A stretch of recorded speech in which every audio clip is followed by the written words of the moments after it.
성령과 교회에 대해서 나누고 있는데 오늘은 기도로 하나 되는 교회에 대해서 나누겠습니다. 예수님의 제자들은 성령을 받고 거리에 나가서 전도하기 시작했습니다.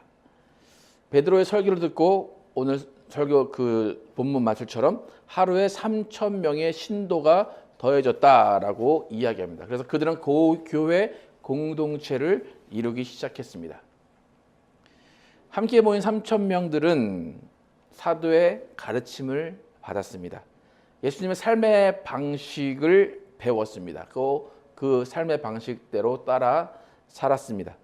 그리고 예수님의 몸된 교회에서 떡을 떼면서 각자가 예수님의 말씀을 명령으로 받고 말씀대로 실천하며 살려고 노력했음을 알 수가 있습니다. 그들의 삶은 우리가 생각하듯이 3,000명이 우르르 한 공간에 모여서 집단 생활을 했다라고 생각할 수 있는데 그렇지 않고 각각 자기의 삶에 자리가 있는 상태에서 공동체를 이루며 살았습니다. 이런 3,000명이 넘는 사람들이 사도들의 가르침에 따라서 하루아침에 그들의 사고방식을 바꾸려고 노력했어요. 생활 방식을 바꾸기 시작합니다. 이전에 따르지 않았던 것을 따르고, 이전에 보지 않았던 것을 보고, 이전에 듣지 않았던 것을 듣고, 이전에 추구하지 않았던 가치를 추구하면서 살게 됩니다. 한번 생각을 해보세요.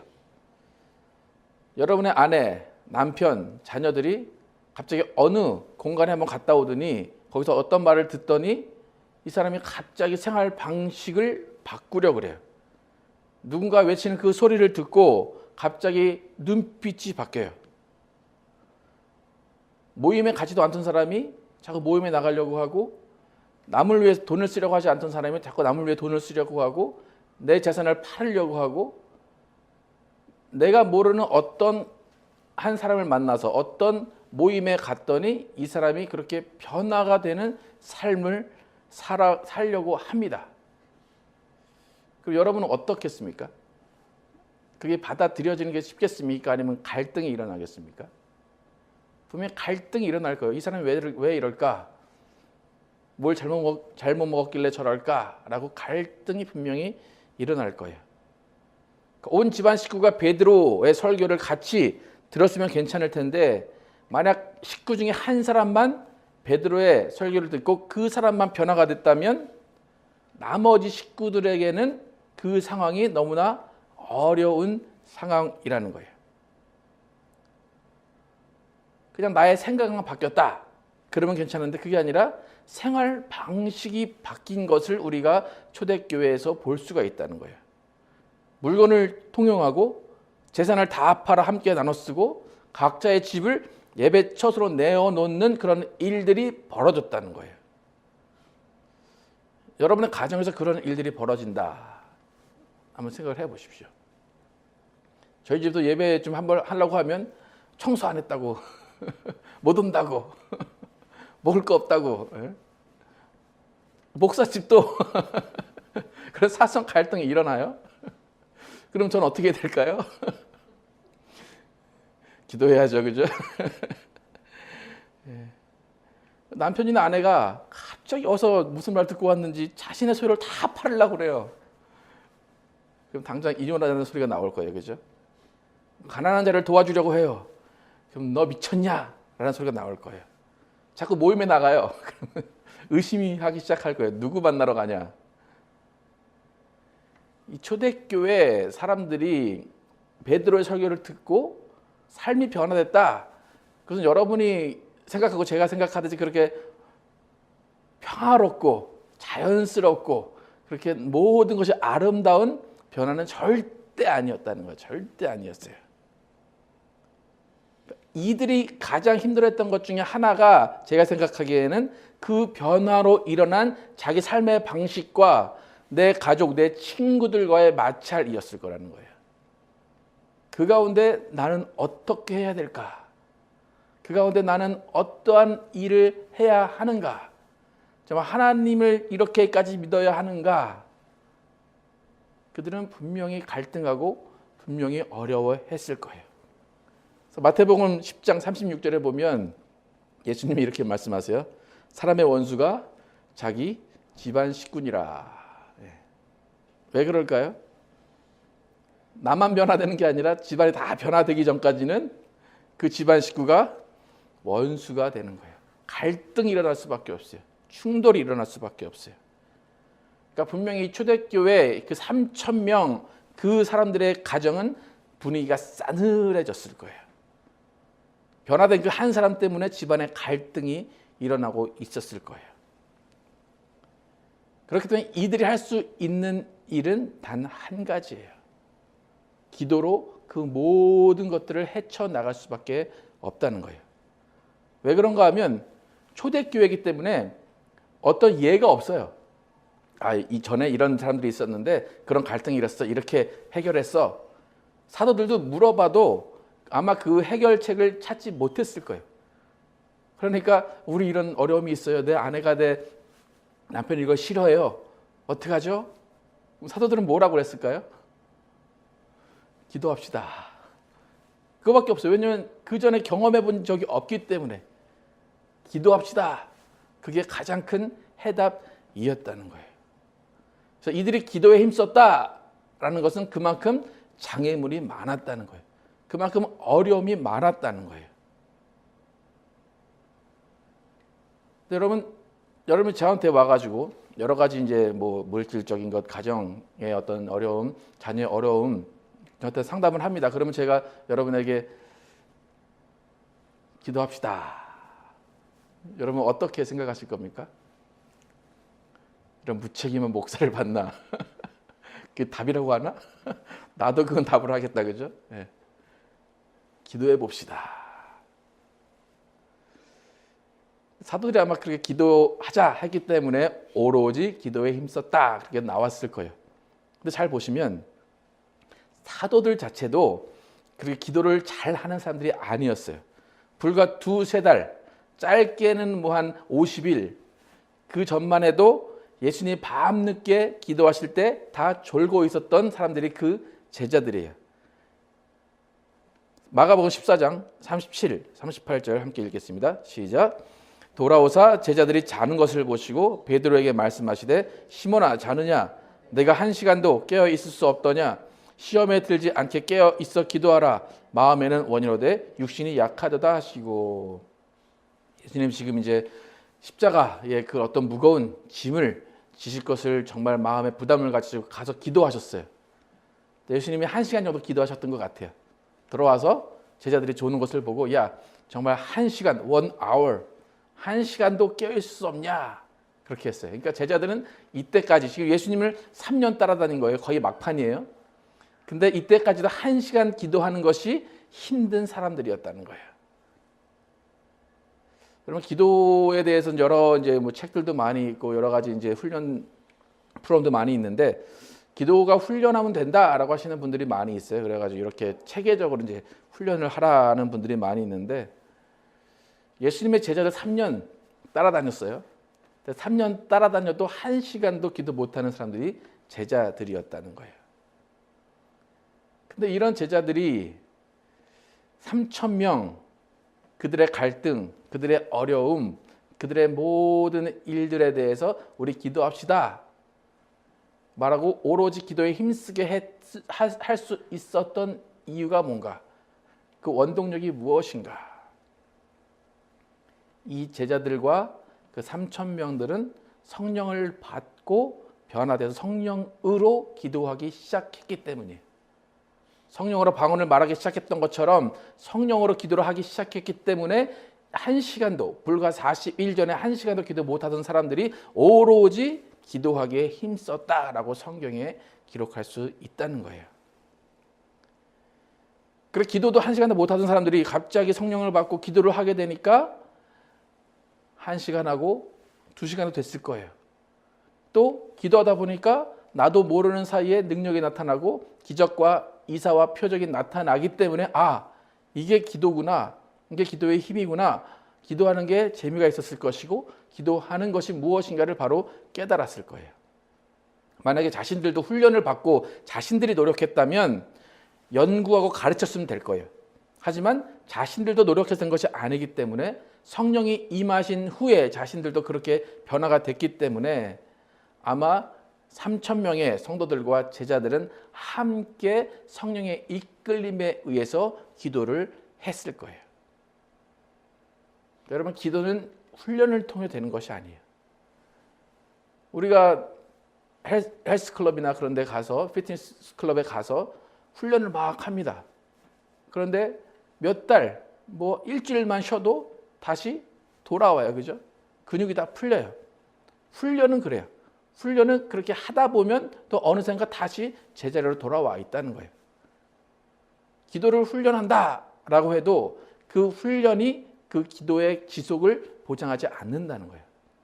성령에 이끌려서 성령에 의해서 기도할 때만 계속해서 우리가 기도할 수 있고 진정한 기도를 우리가 할 수 있다는 거예요. 언젠가 그 담임 목사 청빙을 하는 광고를 본 적이 있어요. 그 교회에서 제시한 목사님의 조건 중에 신실하신 목사님 딱 이렇게 써 있어요. 그러면 이게 참 애매하잖아요. 그러니까 몰라요. 그들이 어디서 배웠는지 아니면 누가 신학을 해서 신학교에서 들었는지 모르겠는데 괄호치고 뭐라고 썼냐면 2시간 이상 기도하시는 분 딱 써놨어요. 그래서 이게 장로님이 썼나 아니면 어떤 전도사가 썼나 그런데 뭐 본인들이 목사님하고 같이 2시간 기도할 것도 아니잖아요. 그죠? 근데 신실함의 기준을 2시간 이상 기도하시는 분, 기도 시간으로 잡고 그것을 광고에 이렇게 버젓이 올렸다.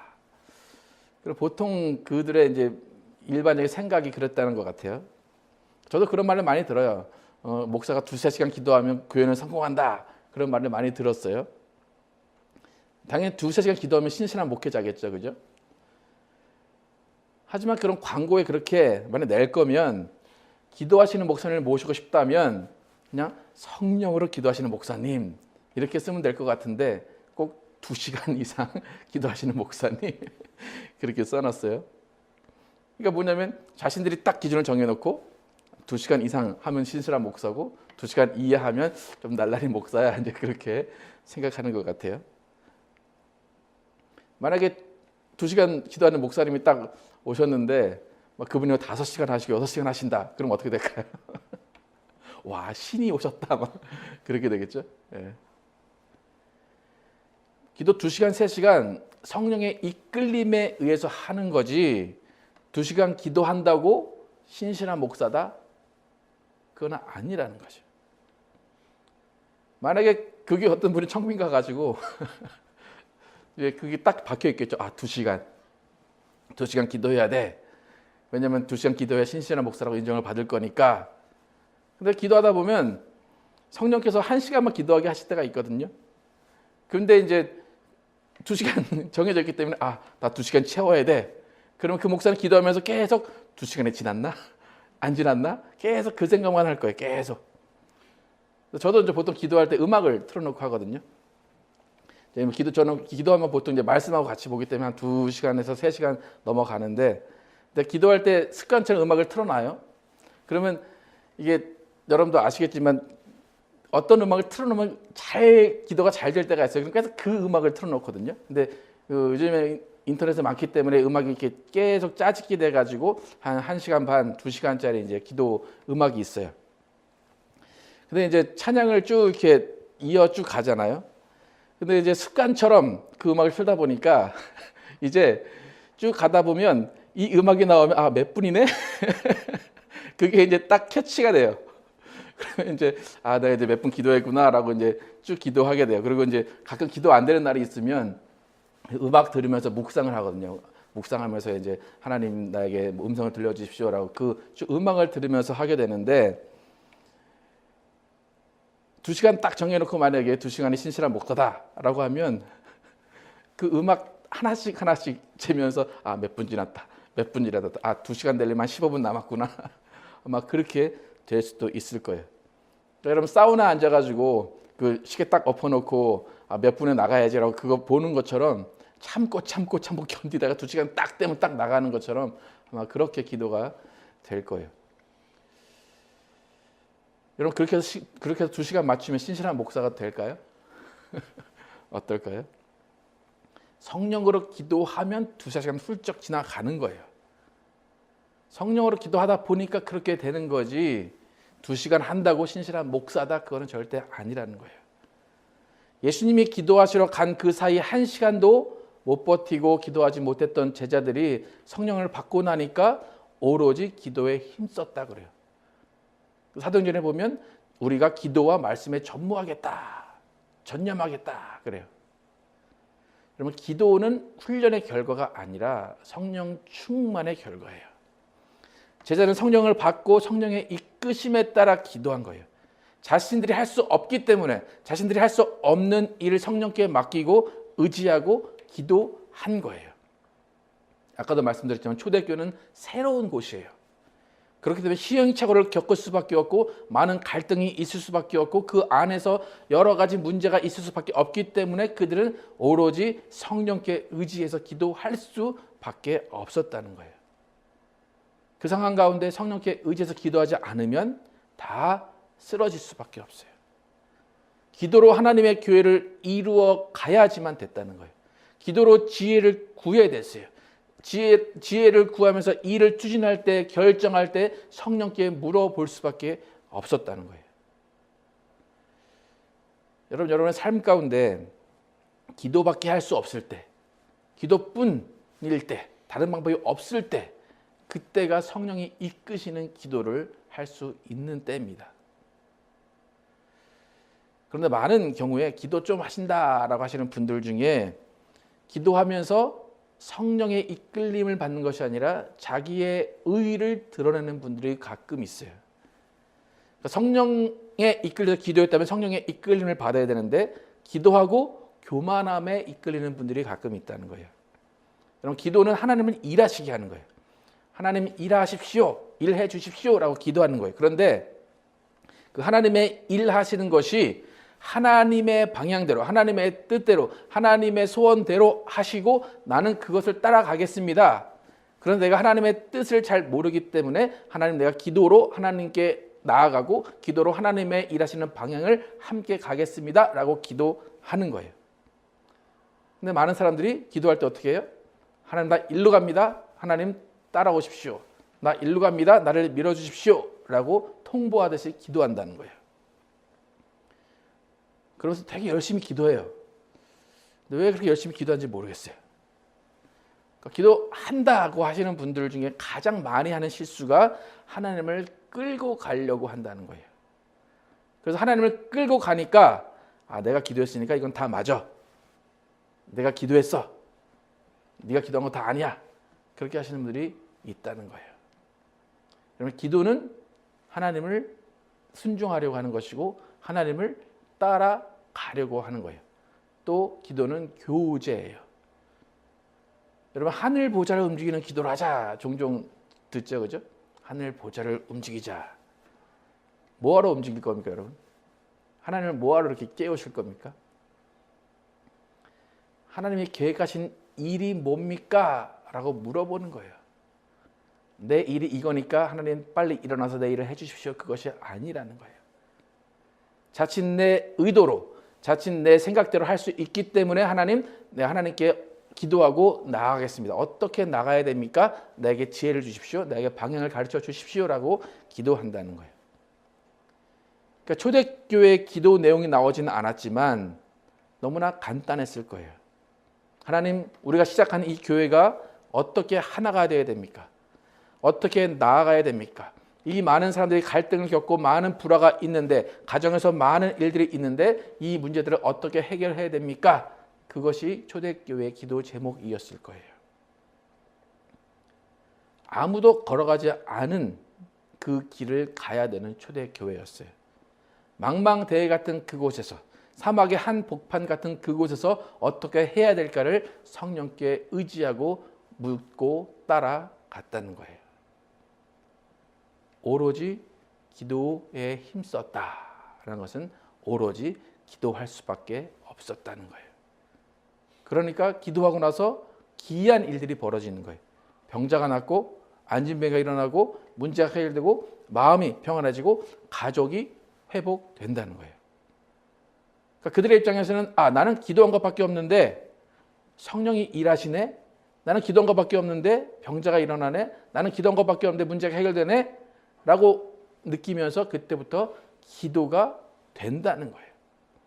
병자를 보면 손을 얹는 것이 당연해지고 문제가 생기면 걱정하고 회의하기보다 기도하게 된다는 거예요. 그렇게 온 교회가 기도하기 시작하니까 43절에 사람마다 두려워하는데 사도들로 말미암아 기사와 표적이 많이 나타나니 라고 써 있어요. 기도하니까 기사와 표적이 많이 나타나는 거예요.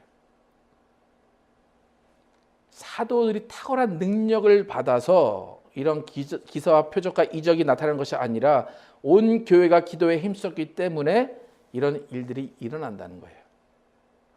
사도들만 기도했다면 이런 일들이 많이 일어나지 않아요. 하지만 함께 마음을 열고 기도했기 때문에 이런 일들이 일어난다는 거예요. 여러분 43절 초반에 사람마다 두려워하는데 라고 써있어요. 그죠? 영어 나라로는 AWE예요. O예요. 이 O는 공포, 두려움 비슷하긴 한데 공포, 두려움, 무서워서 떠는 그런 것이 아니라 리스펙트하는 두려움이에요. 그러니까 한자로 경외라고 할 수가 있어요. 우리가 이제 어떤 은사자들을 바라볼 때 가끔 이런 마음이 생기죠, 그죠? 아, 저 사람이 나의 모든 걸 알까? 내가 저한테 기도하면 뭔가 될 것 같아, 그죠? 어떤 그런 경외하면서도 뭔가 두려운 마음, 그런 마음을 갖고 있었다는 거예요. 근데 잘 보시면 사람마다 두려워하는 데가 처음에 나오고 사도들로 말미암아 기사와 표적이 많이 나타나니 나와요. 여러분 이게 원인과 결과가 어디가 원인이고 어디가 결과일까요? 사람마다 두려워해서 말미암아 기도와 표적이 나타났을까요? 아니면 기사와 표적을 보고 두려워했을까요? 보고 두려워했을까요? 아니면 두려워하니까 이것들이 나타났을까요? 여러 가지 의견이 있죠. 근데 제 생각에는 두려워했기 때문에 기사와 표적이 나타났다는 거예요. 보고 나서 야 해봐. 나 고쳐봐. 근데 딱 고쳐졌어. 두려워. 그게 아니라 기도에 힘쓰고 있었을 때 그 사도들의 권위, 사도들의 말씀, 그 말씀이 두려운 마음으로 다가왔고 그 두려운 마음에 마음이 열렸다는 거예요. 마음이 합해졌다는 거예요. 그 합해진 마음 가운데 기사와 표적이 많이 나타났다는 거예요. 지금의 나의 문제를 기도하면 나을 거야. 나에게 가르침을 준 사도들이 기도하면 병이 나을 거야. 어려움이 해결될 거야라는 마음으로 나갔기 때문에 기사와 표적이 많이 나타났다는 거예요. 우리가 순종이라는 책에도 보면 미국에서는 그렇게 은사가 안 나타나는데 아프리카만 가면 다 쓰러지고 다 이렇게 병이 낫는다고 하잖아요. 그게 왜 그렇다고 그래요? 주의 종들을 경외하는 마음, 기대하는 마음. 저 사람한테 가면 병이 나을 거야. 왜냐하면 다른 데 기대할 수가 없으니까. 병원을 갈 수 없으니까. 그 기대하는 마음을 갖기 때문에 그 기대하는 마음, 그 두려운 마음으로 갔기 때문에 기사와 표적이 일어난다는 거예요. 그러니까 사도들을 존경하고 사도들을 하나님의 위임 권위를 인정했을 때 하나님이 부으시는 복을 받아 누린 것이 초대 교회라는 거예요. 결국 기도로 마음이 합해졌다는 거예요. 그들의 간절함, 그들의 애절함이 만났다는 거예요. 성령님이 일하시도록 마음을 열고 그 마음을 하나로 모았을 때 그곳에서 성령의 역사가 일어난다는 거예요. 한국에도 7, 80년대 많은 능력의 종들이 있었습니다. 많은 기사와 표적이 일어났습니다. 근데 지금은 그것이 많이 줄었음을 알게 됩니다. 그 이유는 뭘까요? 교회에서 그런 일들이 잘 일어나지 않는 이유는 뭘까요? 교회에서 목회자와 성도가 한 마음과 한 성령이 되지 않기 때문이에요. 기도의 자리에 사람의 생각이 자리 잡고 있고 기도의 자리에 물질이 대신 들어서 있기 때문이에요. 한 마음으로 기도하는 교회, 그 교회가 초대교회였어요. 사람들이 아무리 많을지라도 3,000명이 넘을지라도 오로지 기도에 힘썼다는 것은 한 마음으로 기도했다는 거예요. 우리 교회 한 마음으로 기도하는 교회인 것 같습니까? 한 마음으로 정말 사도가 목사가 원하는 것을 성도가 함께 원하며 기도하는 교회인 것 같습니까? 기사와 표적이 일어나는 교회가 돼야 돼요. 목회자를 하나님의 사람으로 경외하면서 두려움, 오우를 가지고 바라보십니까? 기도에 오로지 힘쓰는 교회는 다툼할 시간이 없어요. 서로 다투는 게 아니라 서로 기도해 주는 거예요. 세상에 공격은 있을 수 있고 마귀의 공격은 있을 수 있어요. 하지만 그때 더욱더 기도에 힘쓸 수 있는 기회가 된다는 거예요. 요즘에 얼마나 이렇게 살얼음판 같은 교회들이 많이 있습니까? 저번에 이제 강사로 오신 원장님이 말씀하실 때 이곳을 보니까 살얼음판 같다 그렇게 말씀을 하시던데, 살얼음판 같은 교회가 얼마나 많아요. 조금만 말 잘못하면 팍 튀어버리고 갈라지고 목회자가 무슨 말하면 막 뭐라고 하고, 오히려 목회자가 담대하게 선포를 해야 되는데 눈치 보면서 말을 못하는 교회들이 많아지는 실정입니다. 아까도 교회 청빙 얘기 봤지만 그렇게 조건을 딱 걸어놓고 그 조건에 맞지 않으면 청빙하지 않는, 또 나이에 따라서 또 목사들은 그 은퇴할 때 얼마나 조건이 좋은가라는 것을 보면서 또 그렇게 청빙을 가게 됩니다. 그럼 우리 교회는 이 초대교회 같은 거는 시작을 다시 하는 시점에 있습니다. 그래서 우리 교회는 오로지 기도에 힘쓰는 교회가 되기를 바랍니다. 오로지 예수 그리스도의 피와 예수 그리스도의 살을 떼는 교회가 되기를 바랍니다. 하나님께서 정하신 목회자나 위인 건의들의 그 권위를 순종하면서 그 권위와 함께 나아가고 그 안에서 하나님 주시는 선지자의 상을 받으시기를 바랍니다. 손을 얹은 즉 나으리라. 그 예수님의 명령은 그 손을 얹은 자를 하나님이 보내셨다라고 인정할 때 역사한다는 거예요. 여러분 경험하잖아요. 내가 은혜를 받을 거야. 은혜를 받고 싶어 하면 은혜를 받게 돼요. 근데 너 한번 해봐라. 내가 뭐 어떻게 변화되나 보자라고 하면 은혜를 못 받는 거예요. 초대교회는 하나님과의 제자들, 또 하나님과 성도들, 제자들과 성도들의 관계가 아름다웠고 건강했기 때문에 이렇게 많은 표적과 기사와 이적이 일어났다는 거예요. 그래서 오늘 그 본문의 마지막에도 보면 이 교회를 사람들이 칭송했다 그래요. 아름다운 관계를 칭송했다는 거예요. 기도에 오로지 힘쓰니라. 오로지 기도에 힘쓰니라. 그래서 한 마음으로 기도했다는 거예요. 한 뜻으로 기도했다는 거예요. 그래서 우리 교회는 이제 벌써 6월 달이에요. 6월 달인데 올 이제 한 해가 반이 갔는데 이 올 하반기에는 정말 우리가 오로지 기도에 힘쓰는 교회가 되어야 됩니다. 목사가 2시간 기도하나 3시간 기도하나 확인하는 거 하지 마시고 같이 2시간 3시간 기도합시다. 그 오로지 기도에 힘씁시다. 목사는 직업이니까 너나 해라 하지 마시고 오로지 기도에 힘쓰는 우리 교회가 되어야 됩니다. 그래서 우리는 성령의 기적과 표적과 이적이 많이 일어나는 일들을 우리가 경험해야 됩니다. 그래서 기도하려면 성령의 충만함이 있어야 됩니다. 성령으로 기도해야 됩니다. 성령으로 기도할 때 그 성령의 역사가 일어나는 것입니다.